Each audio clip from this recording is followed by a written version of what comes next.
Hello, YouTube. This is going to be a tale about Governor James Stephen Hogg, governor of Texas, and the fabled pecan trees and walnut that used to be in his cemetery plot at Oakwood Cemetery in Austin, Texas. So this story comes from Famous Trees of Texas, the online website. So back in 1906, it was Texas Independence Day. It was the 70th anniversary of the founding of Texas, and James Stephen Hogg and his daughter, Ima Hogg, were at the house of his law partner, Frank Jones of Houston, Texas. There they were discussing things that they wished they would want to have if they were to pass away.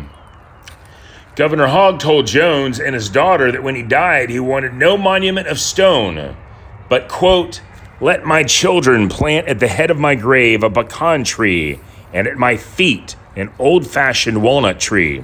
And when these trees shall bear, let the pecans and the walnuts be given out among the plain people, so that they may plant them and make Texas a land of trees," unquote. Late the next morning, Governor Hogg died quietly in his sleep.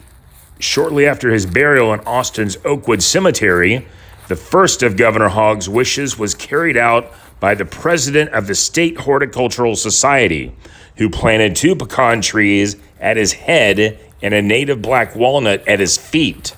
In later years, when the trees began to bear fruit, the Department of Horticulture at Texas A&M College, now Texas A&M University, gathered the nuts and distributed them to individuals, schools, and organizations throughout Texas. The pecan had long been a popular tree in Texas, and in 1919, it was officially designated the State Tree of Texas by an act of the state legislature. Its adoption is largely credited to the sentiments Governor Hogg expressed on the eve of his death.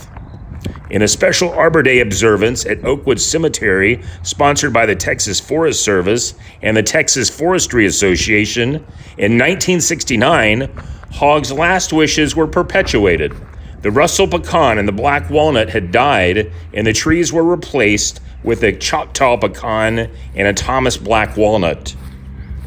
Miss Ima Hogg, the sole surviving member of the governor's family, assisted with the planting. Don't you think we should go back into this cemetery plot and plant a new pecan tree and a new walnut tree in his honor?